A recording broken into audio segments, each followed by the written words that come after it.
Hello there. Welcome to the next episode of Books of Bedtime. I'm Mr. Philpott, and we're going to be continuing the story today. So make yourself comfortable, relax, and let's continue the story.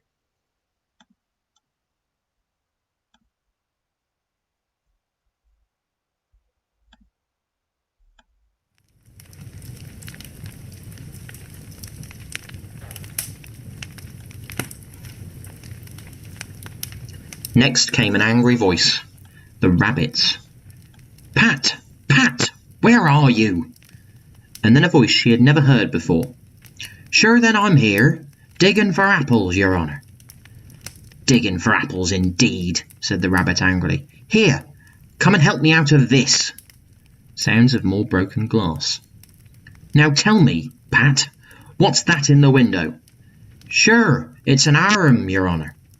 He pronounced it arum. An arm, you goose. Whoever saw one that size? Why, it fills the whole window. Sure it does, your honour, but it's an arum for all that.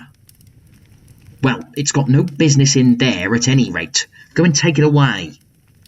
There was a long silence after this, and Alice could only hear whispers now and then, such as, Sure, I don't like it, your honour, at all, at all. Do as I tell you, you coward. And at last she spread out her hand again and made another snatch in the air. This time there were two little shrieks and more sounds of broken glass. What a number of cucumber frames there must be, thought Alice. I wonder what they'll do next. As for pulling me out the window, I only wish they could. I'm sure I don't want to stay in here any longer. She waited for some time without hearing anything more. At last came a rumbling of little cartwheels and the sound of a good many voices all talking together. She made out the words, Where's the other ladder? Why, I hadn't to bring but one. Bill's got the other. Bill, fetch it here, lad. Here, put 'em up at this corner. No, tie 'em together first. They don't reach half high enough yet. Oh, they will do well enough. Don't be particular. Here, Bill, catch hold of this rope.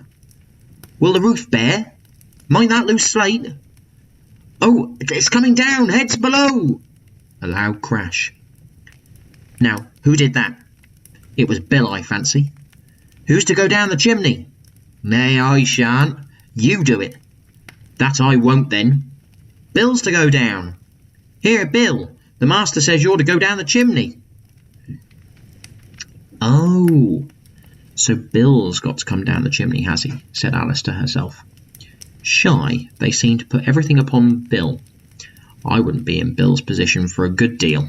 This fireplace is narrow, to be sure, but I think I can kick a little. She drew her foot as far down the chimney as she could, and waited till she heard a little animal. She couldn't guess of what sort it was, scratching and scrambling about in the chimney close above her. Then saying to herself, This is Bill. She gave one sharp kick and waited to see what would happen next. The first thing she heard was a general chorus of, There goes Bill! Then the rabbit's voice along, Catch him! You, by the hedge! Then silence. And then another confusion of voices. Hold his head up! Brandy now! Don't choke him! How was it, old fellow? What happened to you? Tell us all about it. Last came a little feeble, squeaking voice. That's Bill, thought Alice. Well, I hardly know. No more, thank ye. I'm better now. But I'm a deal too flustered to tell you all. All I know is, something comes at me like a jack-in-the-box and up I go like a skyrocket. So you did, old fellow, said the others. We must burn the house down, said the rabbit's voice, and Alice called out as loud as she could, If you do, I'll set Dinah at you. There was a deadly silence instantly, and Alice thought to herself, I wonder what they will do next. If they had any sense, they'd take the roof off. After a minute or two, they began moving about again, and Alice heard the rabbit say, A barrowful will do, to begin with. A barrowful of what? Thought Alice.